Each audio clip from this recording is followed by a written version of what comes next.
Hi, I'm Bob Jordan with I Love Colorado Beer, and I'm here with Ryan with Big Bear Brew Fest. We're going to ask him a few questions. Hey, Ryan, how you doing? I'm good. How are you guys? Great, great here on the home front. So, how did the idea for Big Bear Brew Fest begin? This is actually our third annual Brew Fest.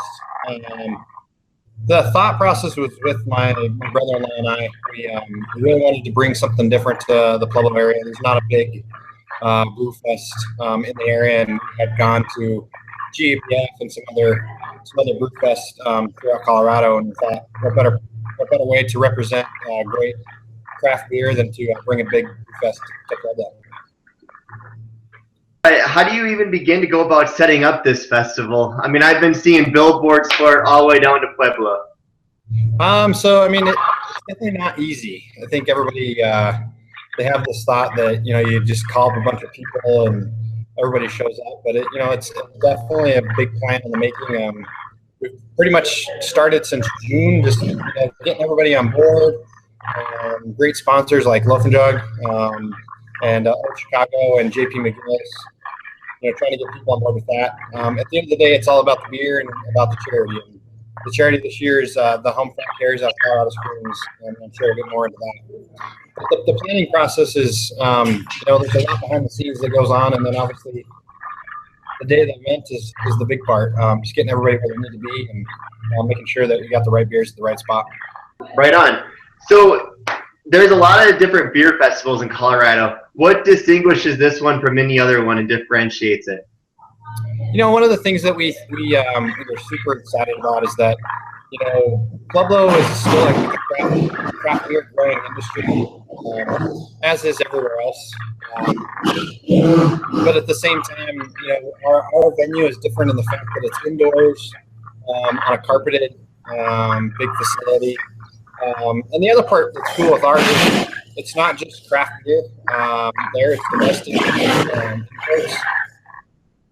And it's just one of those things that just changes things up. So for those people who don't have the option to try every craft beer, there's also the option of trying domestics and some imports as well. How many breweries are coming, and who are they? We have 89 different breweries this year, which is huge. We have 15 different vendors just in the VIP area, which is awesome. So there's a lot. On top of Breckenridge Distillery, Spirit of the Rockies, which is a local distillery here, Replica Wine, which is a great wine that's actually locally in Colorado as well. What are you most excited for with this brew fest? I'm just excited. We always love putting on events. Like seeing the different age groups that come there. You get people from 21 to 60s and 70s that enjoy just trying different things, and I think that's another cool thing about our event. It's not just the typical crowd that you might see at a craft brew fest. There's just a great dynamic demographics there, and just seeing everybody there, and then to raise a lot of money for the brew fest. So going to a brew fest, people don't always expect just beer. They want food as well. What do you have planned for food options for attendees? We're gonna have some pizza, hamburgers, hot dogs, some just finger food type stuff. The traditional type stuff. Pretzel necklaces are allowed. We encourage them, and of course we'll be selling some there as well. But just gotta make sure that you got enough food for everybody to try things out. So perfect. So tell me a little bit about the Homefront Cares. So Homefront Cares is a Colorado-based company who we like to call does the right now things for the military. So if there's somebody deployed in Afghanistan or Iraq or whatever, and they need help with fixing a garage door or fixing a car or something like that. It's the small things that go a long way, and I think that's important because I think not to mention if something small is hard to do for, a loved one that's at home that doesn't know how to do it. They're not struggling with little things. So, it's a great charity. They do a great job, and we're super proud to partner with them. Cool. How much have you raised for them in the past? So we've raised over $10,000 for them in the past. They also have a little donation box there.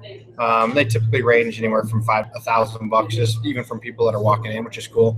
So our hope is to actually get to that $10,000 mark this year, just in this year alone. Obviously, attendance is a big part of that, and just making sure that we get enough people there to raise money. So you have two different sessions, session 1 and session 2. Session 1 goes from 1 until 4, if that's correct, and session 2 6 to 8:30, along with the VIP, which is 45 minutes earlier than the first session. What's the benefits of having 2 sessions? I think that for one, it breaks up the day a little bit for those people who may not necessarily be able to come in the evening. They can come in the morning. The evening one is typically a bigger crowd, but I think at the same time, both are awesome. With a VIP, you get to come in 45 minutes early. We actually have a double wall growler that we're giving away this year for VIP, which is awesome. So that's like a $40 value by itself. So with that, you get 15 different specialty type breweries that maybe you wouldn't see. We actually have Russian River in there, Ommegang, and some just really cool stuff from Goose Island. I believe they're going to have Bourbon County Stout there, which isn't actually released until like the day before Thanksgiving. So you get kind of a free preview of that. Which is really cool. Awesome. So how can our listeners get tickets? So you can go to PuebloBrewFest.com, and it's online. We also do have a option this year as well to go to Groupon. So there's a Groupon link that you can go to. So if you're a big Groupon person, that you can go on there. Tickets are actually a little bit discounted there this year, which is kind of cool. Something different that we've haven't done in the past. So just trying to get as many people as we possibly can there. Right on. So anything else that you want our listeners to know? Yeah, so a couple things. So on top of the Brewfest this year, the night before, on that Friday night, we're doing this really awesome beer dinner. So you have to actually purchase tickets here at Big Bear. But the beer dinner is actually going to be from Goose Island.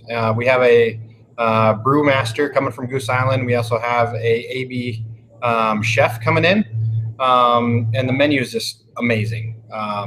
It's going to be a 5-course meal. The meal it's $75. Very limited seating, but the cool part is you get to keep the glassware that they're going to use. So every beer is going to be poured differently with different beers, which is really cool.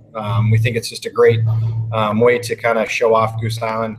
The other part with that is that we're actually going to be giving all of our proceeds back to Pueblo Community College. They have a culinary arts program there, and it's just a great way to kind of give back even more to the local community. Just want to mention our sponsors one more time. It is the Big Bear Brew Fest presented by Loaf and Jug. So they've been a huge partner for us. JP McGill's has been awesome. And then we're going to be doing a little after party at Old Chicago. But in the VIP room this year, Old Chicago is going to be basically taking it over, which is really cool. So it's going to be feeling like you're almost like walking into Old Chicago in the VIP room, which is kind of a cool twist. So couldn't have done it without the sponsors and obviously our partner, Global Spectrum, which is the public convention center here in town. So they help us put it on the event. And so jump on, get your tickets to the Big Bear Brew Fest, and enjoy. Thanks, Ryan. I appreciate it. No problem. Have a great day.